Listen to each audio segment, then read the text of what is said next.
ഞങ്ങൾ ചില വേണ്ടാധീനങ്ങളെക്കുറിച്ച് പറയാൻ പോവാ. കുട്ടികളോട് പറയാൻ പാടില്ലാത്ത ചില വേണ്ടാധീനങ്ങൾ.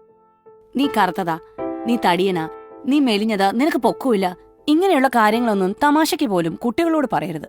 അത് അവരുടെയൊക്കെ ഉള്ളിൽ അപഹർഷതാബോധവും ആത്മവിശ്വാസക്കുറവും വളർത്തും. മറ്റു ചില വേണ്ടാധീനങ്ങളുണ്ട്. ശാരീരിക പ്രത്യേകതകളെ കുറിക്കുന്ന ഉണ്ടക്കണ്ണി, കോന്ത്രപ്പല്ലൻ തുടങ്ങിയ പ്രയോഗങ്ങൾ, മണ്ടൻ, മണ്ടി, പൊട്ടൻ, പൊട്ടി എന്ന നെഗറ്റീവായ വിളിപ്പേരുകൾ. അവൻ മിടുക്കനാ, അവളെ കണ്ട് പഠിക്ക്, നിന്നെക്കൊണ്ട് എന്തിനു കൊള്ളാം. ഇതൊക്കെ പല മാതാപിതാക്കളുടെയും സ്ഥിരം പല്ലവിയാണ്. തൊട്ടതിനും പിടിച്ചതിനും വഴക്ക് പറയുന്നതും നിസ്സാര കാര്യത്തിന് ശകാരിക്കുന്നതും കുട്ടികളുടെ മാനസികാരോഗ്യത്തെ ബാധിക്കും. നിന്നെ കൊണ്ടിത് പറ്റില്ല എന്ന് പറഞ്ഞ് നിരുത്സാഹപ്പെടുത്താതെ ഇതിൽ നന്നായി നിനക്ക് ചെയ്യാൻ പറ്റും എന്ന് പറഞ്ഞ് കൂടെ നിന്ന് പരിഹാരം കാണുകയാണ് ചെയ്യേണ്ടത്. കുട്ടികളോട് കള്ളം പറയരുത്, കള്ളത്തരത്തിന് കൂടെ കൂട്ടുകയും ചെയ്യരുത്. അങ്ങനെ ചെയ്താൽ പിന്നീട് കൂടുതൽ കള്ളങ്ങൾ ചെയ്യാൻ അവർക്കത് പ്രേരണയാകും. കുട്ടികളുടെ മുമ്പിൽ വെച്ച് വഴക്കടിക്കരുത്, പ്രത്യേകിച്ച് മദ്യപാനത്തിന് ശേഷം.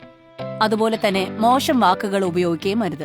കാര്യങ്ങൾ സാധിക്കാൻ ഭൂതം, പ്രേതം എന്നൊക്കെ പറഞ്ഞ് കുട്ടികളെ പേടിപ്പിച്ചാൽ ചില കുട്ടികളെങ്കിലും ആ പേടി ജീവിതകാലം മുഴുവൻ പിന്തുടരും.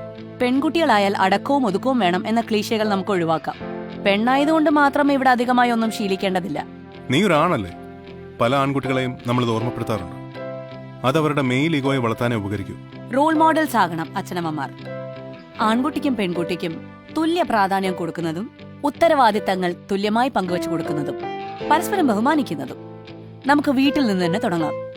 കുട്ടികളോടൊപ്പം കൂടുതൽ സമയം ചെലവഴിച്ച് ഓരോ ചൂടിലും അവരോടൊപ്പം നിന്ന് അവർക്ക് മാതൃകയായി നമുക്ക് വളരാം, നന്നായി വളർത്താം.